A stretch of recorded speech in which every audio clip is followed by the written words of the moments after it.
Number 95, Myles Garrett breaks the all-time sack record in a single season, and he did it with the least amount of snaps played out of any of the players that even came close to that record. So why not celebrate that with a beer from Cleveland? What's up, everybody? It's the Ginger Yeti, and I'm checking in from home. As I said, I just watched Myles Garrett break the single-season sack record. He did it with like 437 snaps or something like that, which is way lower than what Strahan took to do it or what TJ Watt took to do it. Congratulations to Myles Garrett for setting the single-season sack record. At least there's something we can be happy with the Cleveland Browns. And since I'm talking about the Cleveland Browns, I'm going to review a Cleveland beer. So the beer I have on offer today is the Cookie Exchange Milk Stout 2025. It's from Great Lakes Brewing Company, the one in Cleveland, not that fake one in Canada. Just kidding, that one's a really good brewery too. But it's from the Cleveland Great Lakes Brewing Company. Comes in at 5.5% ABV. It is a stout, and it's a yearly release. So they do a new variant or new flavor every year for this beer. And this year, the flavor is Berry Jam Thumbprint. So I guess that's Berry Jam Thumbprint cookie, whatever. I'll put a picture of them up there if I can find one. I don't know if everybody's familiar with them or not. And on the can here, it's just this picture of the can with like some Christmas cookies on it. Or holiday cookies, whatever you want to call them. Oh, excuse me. And on the back of the can here, it says, Cookie Exchange Milk Stout. Treat yourself to our seasonal milk stout brewed with a special rotating cookie-inspired flavor. It's 5.5% ABV.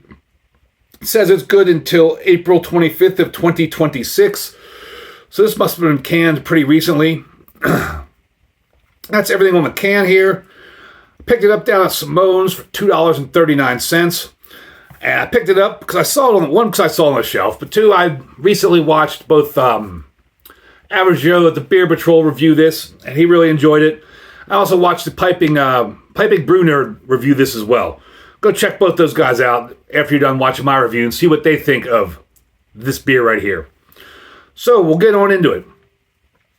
Untapped, there is two versions. There's just like the generic check-in, then there's the dated check-in. So for the dated check-in, it gets a 3.73 with 187 check-ins.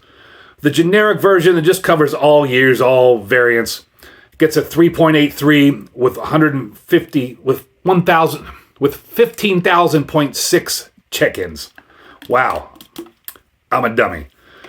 So this year's variant gets a 3.73. The just general consensus of all the variants is a 3.83, pretty close. Now, shockingly, on Beer Advocate, they actually list these by variant year. I was really surprised at that. So this year's variant, the 2025 with the Berry Jam Thumbprint, gets an 84 good, 27 check-ins. Get a nose on it. Big berry, like kind of, it's not art, it's kind of between artificial and fresh berry. It's almost like jam-like berry jam. I guess Berry Jam Thumbprint. It's exactly what it is. It's like a berry jam or berry preserves kind of smell. There might be a hint of chocolate floating around in there. Just along the very edge of it. But that's big, like berry jam, berry preserves, mixed berry jam, kind of a sugary kind of scent. Color, that's a dark Coca-Cola ruby red to black color. You see some ruby red around the edges. See my reflection through it. Get out the old flashlight. You can barely see some light penetrating it, but not really. And it had a very thin, khaki-ish kind of head that dissipated real quickly, and it's now just clinging to the edge of the glass. Man, that really smells like jam. I'm excited to try this year's version. Cheers, everybody.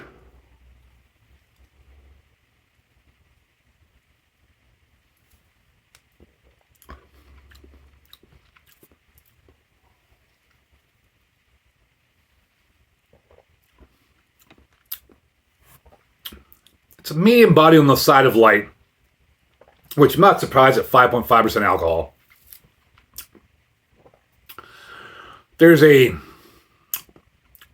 kind of, I'm going to go back to Berry Jam, like a Berry Jam sweetness that is kind of odd in a stout.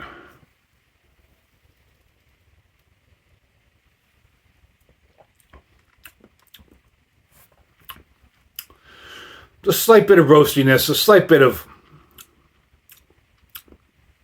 very, very, very subtle hint of like that chocolatey stout quality.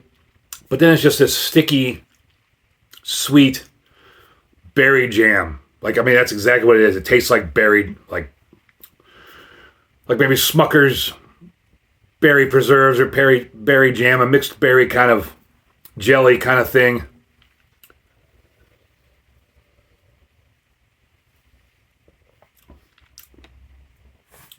It's a little too sweet for me, though. That berry sweetness is just a bit much for me. However, it is very well done. It is good. And this is different. You don't get a lot of stouts that taste like mixed berry jelly at all. Unless they're mixed with like a peanut butter. Which is really what the odd thing is of this. Because like this flavor would be perfect in a peanut butter stout. Like if you took a good, big, meaty peanut butter stout and mixed it with this, you would have an amazing cuvee. Those two flavors would work so well together and make a really, really nice beer.